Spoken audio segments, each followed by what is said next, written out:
Hey NSA, this is Conor, and welcome back to Week 8 of Conor's 3. Today I'm going to be talking to you a little bit about what happened in the previous week and a little bit about what's happening in this upcoming week. First, the top 3 players. Number 1, Josh Allen went for 21 passes, 33 attempts, 323 pass yards, 2 touchdowns, and 0 interceptions. It was a really strong game for him. Number 2, Saquon Barkley destroyed it. He had 17 rush attempts, 176 yards, and 1 rushing touchdown. And Keon Coleman, the rookie, surprised everyone in his come-out game, having 4 receptions, 125 yards, and 0 receiving touchdowns.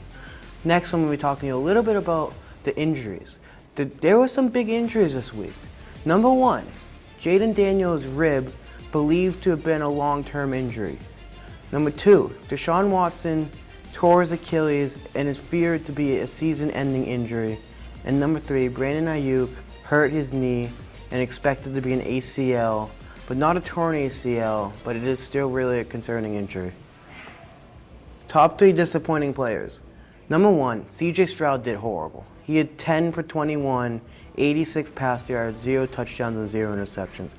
Number 2, Devontae Smith just embarrassed himself. 1 reception, -2 receiving yards, and 0 receiving touchdowns. He didn't even have positive yards on the game. Number 3, Jalen Waddle had 1 reception, 11 yards, and 0 receiving touchdowns. Now I'm going to be talking to you a little bit about what's coming up in this upcoming week. Number 1 is the top 3 matchups. Number 1 is Cowboys versus 49ers. It's going to be a really good game, and I think the 49ers have it. Number 2, Falcons-Bucks. Again, it's a good NFC South battle between teams that throw the ball a lot, so I think it's going to be a very pass-happy game, but I have the Bucks winning that one. And Bills-Seahawks, again, 2 very explosive offenses, but I have the Bills winning that one. And the next thing I'm going to be talking to you about is the top 3 fantasy sleepers. Number 1, Geno Smith. He's been doing really good this season, and he has a lot of stats. He's number 1 in passing in the entire NFL, and I think if you can pick him up, he'd be a really good bet.